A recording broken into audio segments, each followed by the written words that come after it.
তোরা কিছু ভাবলি না কি রে? বৃষ্টিতে তো আমাদের যাত্রাপুরের বাজার ভেঙে নষ্ট হয়ে গেল। তা এখন কোথায় বাজার দেব ভাবলি কিছু? আচ্ছা, আমি বলি কি, ওই গড়াই নদীর পাড়ে যে একখান কলা বাগান আছে, যেখানে লোকে বলে নাকি মেছো ভূতেদের ঠেক, সেখানে বাজার বসালে কেমন হয়? কথাটা তুই কিন্তু খারাপ বলিস নি রে। কিন্তু দাদা, ওখানে কি বাজার দেওয়া ঠিক হবে? ওখানে যা মেছো ভূতেদের উৎপাত শুনেছি। ওখানে কিসের ভূত আছে? চল আজ গিয়ে দেখবো। না রে বাবা, আমি যাব না, তুমি সুবলকে নিয়ে যাও। ওখানে যা ভূতদের উৎপাত। চল রে সুবল, আমি আর তুই যাই। এই ভিতর দিন দিয়ে নিয়ে কিচ্ছু হবে না।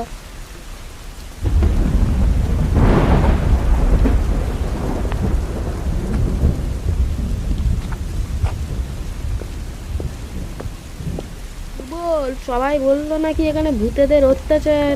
কই, এখানে তো কোনো ভূত ফুত নাই দেখছি।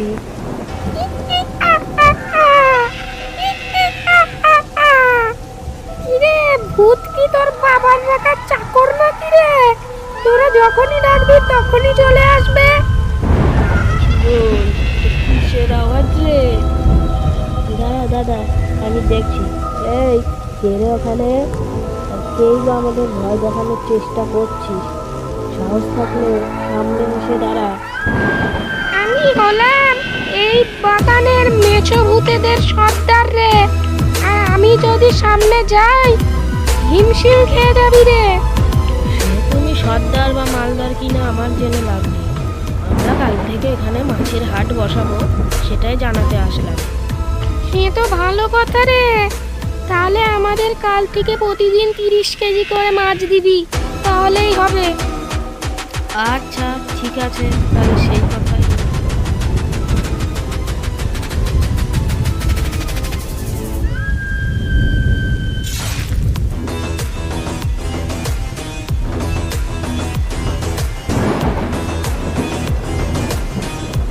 জমিদার মশাই, আপনি কি আমাদের ডেকেছিলেন? হ্যাঁ, ওই আর কি ডেকেছিলাম। শুনলুম নাকি তোমরা গড়াইয়ের তীরে ওই কলা বাগানে মাছের হাট দেওয়ার কথা ভেবেছ। তা তোমরা ওখানে হাট না দিয়ে আমার ওই বগুলা রোডের পাশে যে একখান 4 বিঘের জমি আছে, ওখানে হাট বসালেই তো পারো। আর তোমরা যদি ওখানে হাট বসাতে চাও, আমার 2টি শর্ত আছে। এক, বছরে 30,000 টাকা আমায় দিতে হবে। আর বাজারের প্রথম মাছ আমাকেই কিনতে দিতে হবে।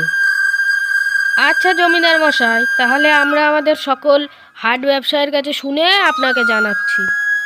আচ্ছা, তাহলে এখন আসো। রে জমিদার মশাই কালকে যা শর্ত দিলেন, যে বাজারে তিনিই প্রথম মাছ কিনবেন আর বার্ষিক 30,000 টাকার বিনিময়ে তার বগুলা রোডের সেই জমিতে বাজার দিতে বললেন, কিন্তু এত টাকা এবং এই শর্ত তো আমাদের পক্ষে মানা সম্ভব নয় রে।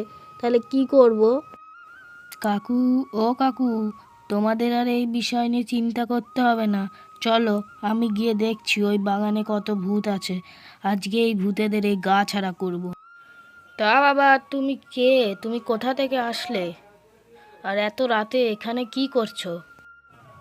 আগে কাকু, আমি আপনাদের পাশের ইচ্ছাপুরে থাকি। আর আমি হলাম রাখাল বাড়ির ছেলে মনা বৈরাগ্য। আমি আপনাদের এই বিপদের কথা শুনেই ছুটে এলাম। দেখবো আজকে, চলেন ওখানে কত ভূত আছে। চলো বাবা, আমি তোমার সাথে যাচ্ছি।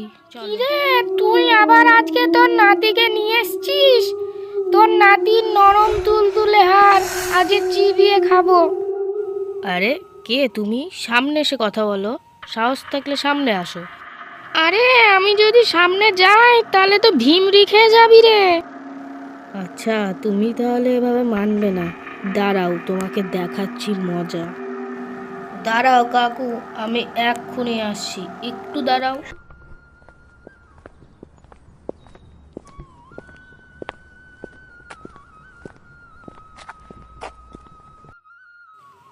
আরে বাবা রে, উরে মা, বাবা মেরে ফেললো আমাকে।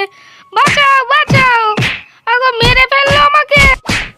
আরে কেলটে, তুই তুই এই কাজ করছিলিস তাহলে এতদিন ধরে?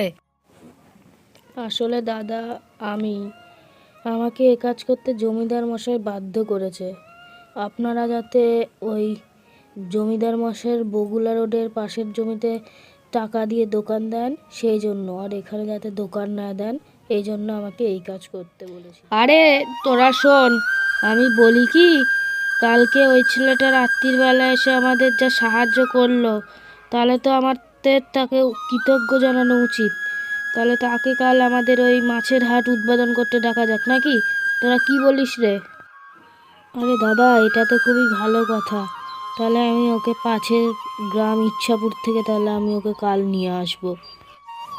ও দাদা, দাদা, ও দাদা, শুনছেন? দেখেন আমি কি খবর এনেছি। তা সুবল, তুমি কি খবর এনেছো গো? একবার বলো দেখি শুনি। তা দাদা, আমি বলছি পাশের গ্রামে ইচ্ছাপুরে আমি সেখানে গিয়েছিলাম ওই যে মনা বৈরাগ্য নামে সেই ছেলেটিকে খুঁজতে, কিন্তু গ্রামের লোকজন বলল ছেলেটি নাকি 2 বছর আগেই এই গড়াই নদীর পাড়ে একটি বন্যায় একটা ভেসে যাওয়া বাচ্চাকে বাঁচাতে গিয়ে সে নিজেই প্রাণ হারায়। আচ্ছা, এটা তো খুবই একটা খারাপ খবর।